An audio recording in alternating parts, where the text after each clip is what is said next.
Assalamualaikum warahmatullahi wabarakatuh.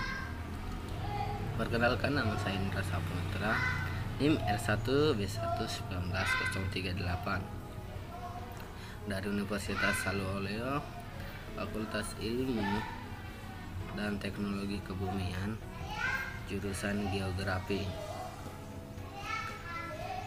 Pertama-tama, judul materi yang saya akan bawakan pada video ini ialah proses endogen.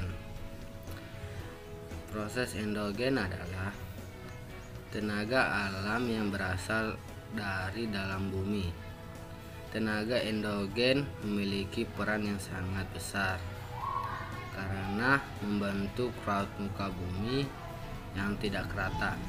Tenaga endogen terbagi menjadi 3, yaitu pertama, aktivitas vulkanisme.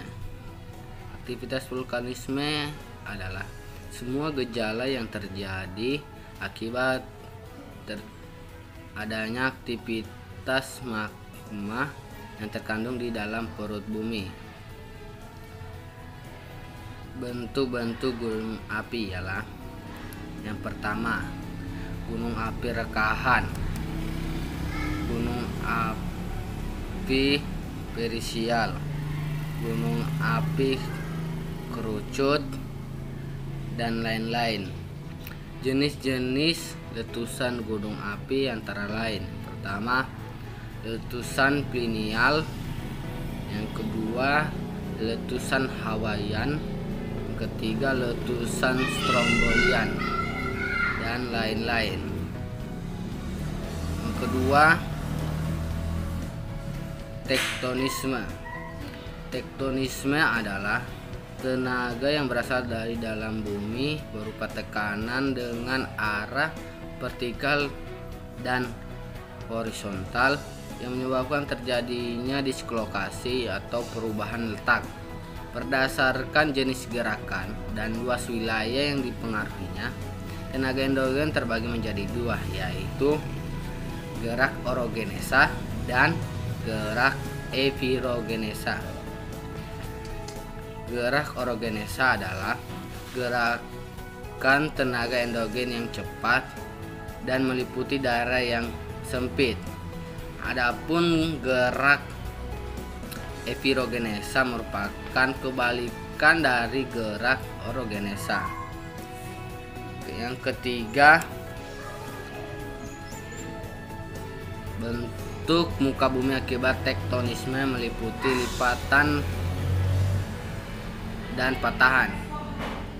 Yang pertama, lipatan. Lipatan adalah suatu bentuk kulit bumi yang terbentuk lipatan atau gelombang yang terjadi karena tenaga endogen dengan arah mendatar dari 2 arah yang berlawanan.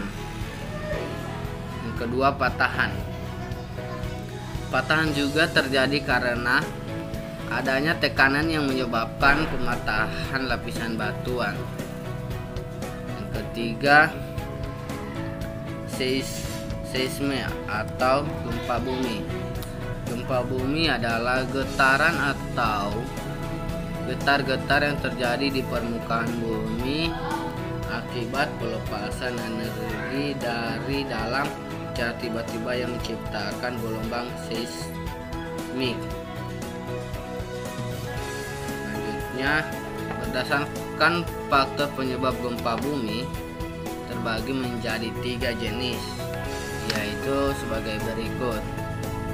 Gempa bumi tektonik, yaitu gempa bumi yang disebabkan pelepasan tenaga yang diakibatkan pergerakan atau pelepasan tenaga yang bergeser dengan arah memanjang. Kedua, gempa bumi vulkanik, yaitu gempa bumi yang disebabkan adanya aktivitas vulkanisme. Gempa bumi vulkanik biasanya terjadi beriringan dengan letusan gunung api. Yang ketiga,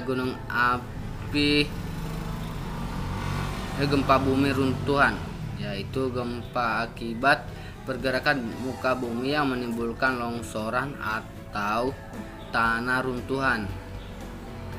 Berdasarkan bentuk epicentrumnya, gempa bumi dibedakan menjadi dua, yaitu gempa bumi linear dan gempa bumi sentral.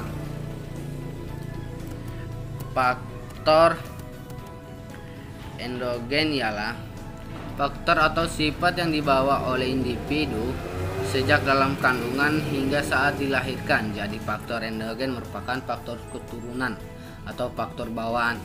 Sebagai faktor keturunan yang merupakan peranan dari gen yang diturunkan.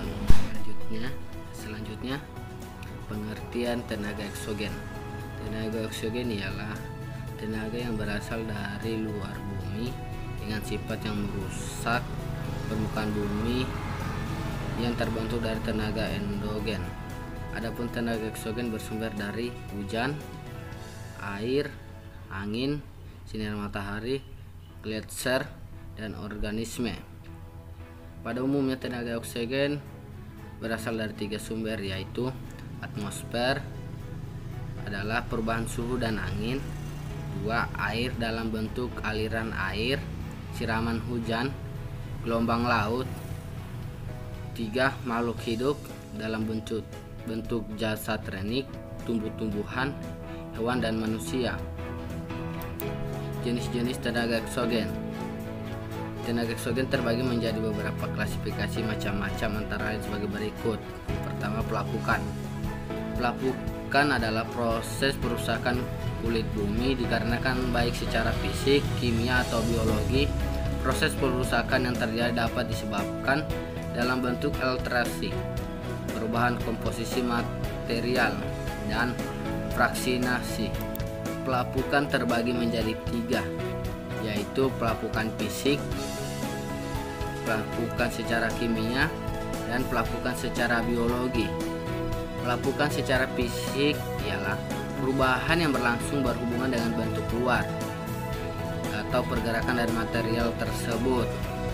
Pelapukan secara kimia ialah dapat berbentuk sebab terdapat perubahan komposisi kimia dari material yang terlibat.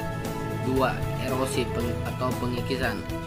Erosi yaitu peristiwa pengikisan padatan sedimen, tanah, batuan, dan lain-lain karena transportasi angin, es, air hujan,